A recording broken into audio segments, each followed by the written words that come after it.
When we think of medications, we don't really think about muscle as medication, but muscle really is medicine. I know we like to think about if I have high blood pressure, I'm gonna take a pill, or if I have osteoporosis, I'm gonna try to take something to help improve my bone mass density. But by the end of this video, I'm gonna convince you of the importance of having muscle mass and 6 reasons why muscle is just like medicine.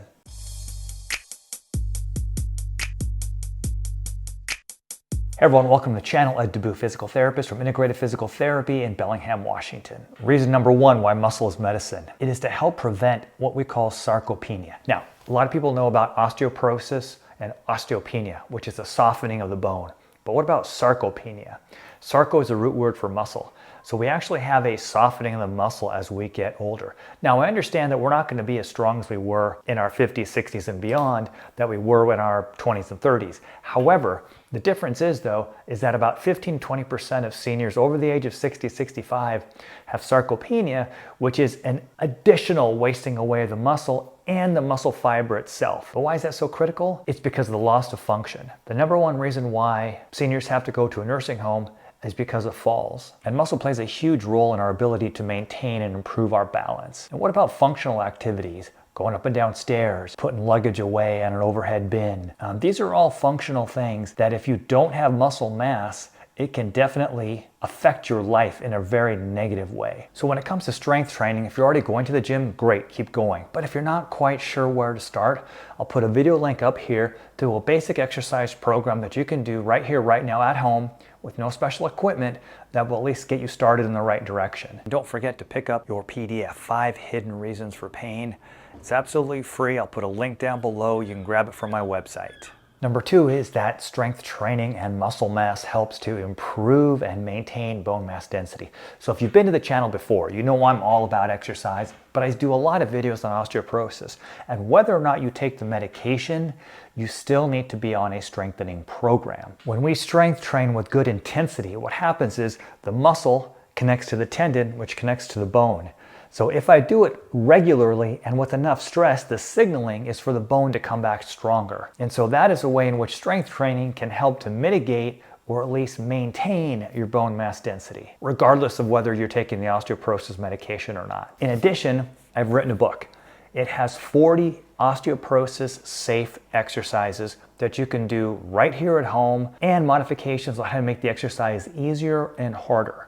And it's literally 10 minutes a day, people. Everyone can give me 10 minutes a day. I'll put a link down below. You can find this on Amazon and probably at your local bookstore as well too. Reason number 3, muscle is medicine, is for cardiovascular health. The more muscle mass you have and the more often you strength train, the less of a risk you have of cardiovascular disease. Muscle helps to burn more calories even at rest. So if someone is battling their weight, what better way to burn more calories than to have more muscle mass? Having trouble with hypertension, high blood pressure, having increased muscle mass is another way to help control and bring that blood pressure under control. Now, exercise of all kinds can help you to reduce your blood pressure, but there is one exercise that actually is a little bit more effective.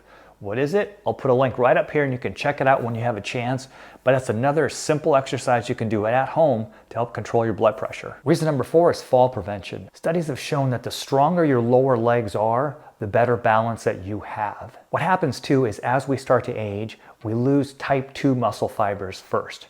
We have type 1 and type 2 to simplify things. Type 2 are your fast twitch fibers.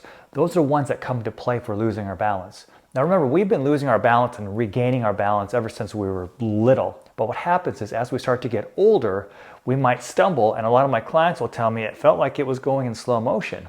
Because you are stumbling, you want to get your hands out there to protect yourself, but because you don't have those type 2 fibers anymore, you're not quite fast enough and boom, down you go. So strength training definitely helped to decrease the loss of type 2 fibers. I ask all my clients to at least give me 2 minutes of balancing exercises every day.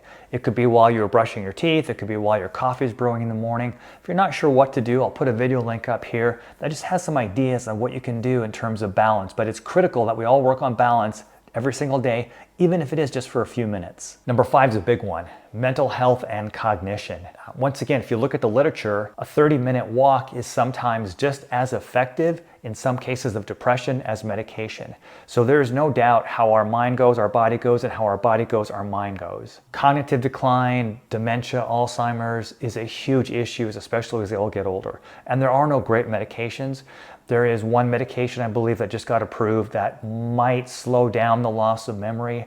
But we have something at our disposal right here, right now, and that's exercise, because with the greater muscle mass that we have, whatever's good for the body is also good for the brain. So when you think about getting your 7, 8, 10,000 steps a day, that's just not doing your body good, but it's actually helping your mental acuity and your cognition. And now for number 6. Number 6 is very, very important. Did you know that there are almost 97 million Americans that are pre-diabetic? Another 38 million are diabetic. And basically what that means is that they're having trouble regulating their blood sugar. So how does muscle fit into this? So every time we eat a meal, our blood glucose goes up, especially if the meal is high in carbohydrates. In response, the pancreas releases insulin, which is a hormone that helps to absorb the glucose from the bloodstream.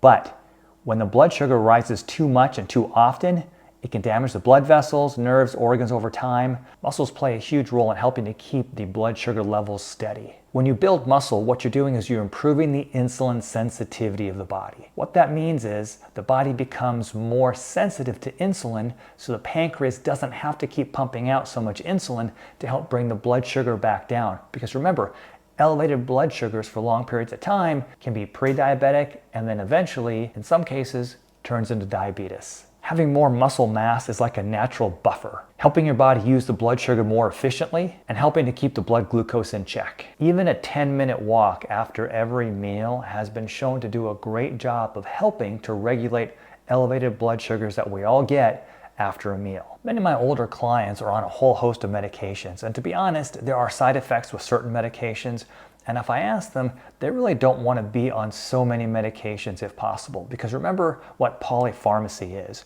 So when you have 5 or more medications, sometimes the interactions of them can result in a loss of balance. All right, everyone, I hope I've convinced you about how important muscle is, and muscle can be medicine. All right, please let me know down below if you have any questions. Please share the video with any family or friends that may find it helpful. Keep exercising, stay strong, and I will see you at the next video. Thank you for watching.